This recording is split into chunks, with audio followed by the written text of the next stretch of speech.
Tension wreaks havoc on the body, and many people struggle with chronic pain, chronic tension, chronic physical issues, and a lot of it boils down to dealing with tension. And on this channel, we talk a lot about that, and you can dig back in videos and see more of that. But today we're talking about not how bad tension is, but more why the tension. And I have a Substack that goes right along with this, an article. So I would recommend reading that article as well. It's linked in the description. It's going to be a little more precise, on point.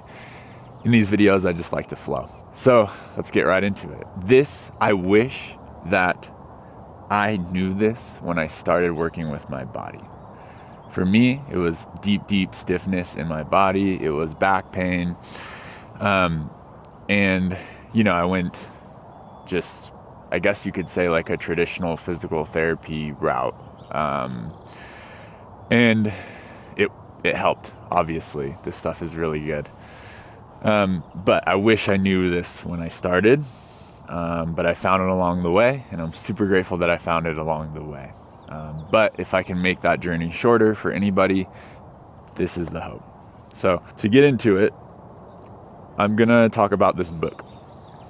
It's called The Tibetan Book of Living and Dying. And so it's about Tibetan Buddhism. And it basically is just talking about the foundations of what Tibetan Buddhism is. But it's a book that's written for Westerners, which is nice. Because if we tried to read their texts, it'd be pretty tough. So, one of the foundations of Tibetan Buddhism, and by the way, you don't have to believe, you don't have to be a believer in any of this stuff or subscribe to Tibetan Buddhism. What I find with this type of stuff is that it tends to just be good truths in our lives to follow. So, but one of the foundational layers that almost probably all of it is built on is impermanence. The idea of impermanence, that everything changes, everything shifts, everything dies. There's a dying and reborn process. Emotions come and go, thoughts come and go, weather comes and goes, trees come and go. Everything is in flux all of the time. And this is a base understanding for Tibetan Buddhism, but also for working with the body. And we're going to come to understand why. So just stick with me here. So if you understand impermanence, then you understand that there's a great mystery in life, that nothing, that we can be sure of nothing, and that we can control nothing or very little. This is where we start to get into the body. So they talk about grasping and clinging, and how grasping and clinging is one of the roots of suffering. And what grasping and clinging is it's holding on to stuff. So if I really love this mug is everything to me. I drink out of it every morning. And if I didn't start my day with this mug, then my day would be awry. Everything would be horrible. Then I am clinging onto this cup. I have an attachment to this cup. And if something were to happen to this cup, then I'd be devastated. It'd wreck me for weeks, and I'd have to buy a new cup, and I wouldn't like it as much, and it would just wreck me, right? So this is clinging. It's that I'm trying to control something. I'm attaching myself to something so that something can make me feel more comfortable. And this creates suffering, because as soon as I cannot control this thing anymore, it drops and breaks or something like this, then I am wrecked. But if I were to not be grasping and clinging, I could still love the cup. But if it broke, I would be okay with it, because I'm not attached to it, right? So these are just fundamentals, right? Okay, so we are grasping and clinging onto many things in our lives. We're grasping and clinging onto relationships, onto possessions like our house, our clothes, our shoes. We're grasping and clinging onto ideas, onto jobs, onto even like parts of ourself, onto parts of our personality, even spirituality. So we have all of these attachments. And the underlying thing and the truth is that the reason that we grasp and we cling and we try to control is because we're afraid. Because we feel like we need to protect something. So it's just natural, right? Why would you try to control something? It's because you're afraid that something might happen. Why does the United States try to control other countries? Because they don't want to be attacked, right? It's like there's a fear of something happening to you, so you try to do everything that you can to not have that attack come on to you. So we grasp and we cling, right? If I create a lot of financial wealth in my life, then I feel like I'm safer. So I'm gonna grasp and cling onto my job and my things and da-da-da-da-da, right? You see how this is like, it basically just comes back to like, we're not okay with being in the world and being vulnerable in the world. So we have to create all these attachments that make us feel safe, but they really are just like an illusion of safety. And that might sound like, well, if I have like a nice house, like, you know, that's my security and da-da-da. Like, yes. And like you could also, like, there is a reality where you could live outside like a homeless person and be okay. I mean, that's a reality. Like you would be fine. You would be eating every day. You'd be living.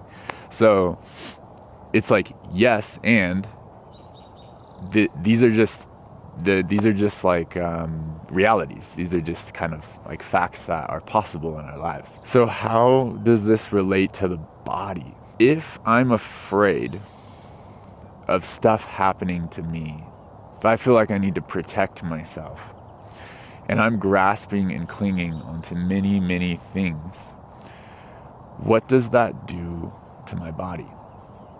Well, if I'm constantly in a state of control, what is control? Right? Okay. Let me protect whatever it is, right? It comes into the body. You can't do something in part of you, like your mind, and have it not interact on the full scale of the body. This is just how we are. So if I'm controlling, protecting, what am I doing? Okay, tension comes into the system. So this is the root of tension, grasping and clinging. And you know what the crazy thing is that once you start to work with tension, this is what tension feels like: grasping, clinging. This is literally the sensations that you feel in your body once you start to make these connections. So when you get down to it and you ask, why the tension? And you should ask this question. Once you start to realize that tension is likely the root of whatever you're dealing with, chronic pain, chronic tension, chronic fatigue, whatever, many things, we should be asking, why the tension? Why is it here in the first place? We shouldn't be trying to go and get a massage. Don't get me wrong. Please go get a massage. But what I mean by that is, like, the massage isn't getting to the root of the tension. The massage is giving relief, but we need permanent change. So we need to get down to it and say, why the tension? Well, clinging and grasping. Okay? So when it comes to clinging and grasping, it starts as a mental process. This is what I think, at least. It starts as a mental process. But it starts very young. like literally when you're born, it can start, maybe even before that. So you do this grasping and clinging as a mental process, but it starts to come into your body right away.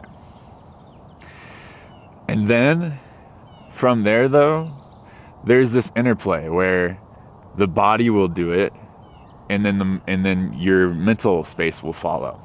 So if you weren't feeling anxious in the morning, but then you created this tension inside, and then, okay, now I feel anxious, right? It can work in many ways. It can work backwards from that, whatever. But just understanding that, like, grasping and clinging is where it comes from. So we have to work with grasping and clinging to go backwards, to excavate the tension. So in my Substack post, I give a very brief explanation of like how to start. So check that out. But like, how to start is like, you have to notice it. You have to watch the grasping and clinging happening. Notice all of the attachments that you feel in your day-to-day life, but also watch the tension arise in your body. And just sitting here right now, I feel tension here. I feel tension in my belly, right? So you just develop this practice of observing tension. And even at first, it's like, you might not know how to release it. You might not be able to release it. But even just you like noticing, oh, okay, tension. Okay. Notice. You're gonna start to be able to let it go. Your body doesn't want to hold tension. Your body doesn't want to grasp and cling at the root of you inside. It's not something you want. So this isn't a video where I'm gonna try to solve all the problems. I'm just pointing this out. Places I would look is meditation techniques. I'm currently working with a Taoist approach that works directly with tension. I love it. There's many approaches to work with this, but I highly recommend just start. Any like meditation or any tension release techniques are going to be helpful. I have a program, it's called The Art of Relaxation. It gives a bunch of tension release techniques. It's an 8-week program that you can just follow along. I also work with people one-on-one, so you can look at all the links below. You could schedule a consultation with me. I have probably 1 or 2 spots available right now. So awesome. I hope this video is helpful. Again, this stuff helped me a ton once I kind of put it all together. So like and subscribe, leave a comment, whatever the heck you want to do in your life. I don't really care, but I hope that you live a good life. Adios.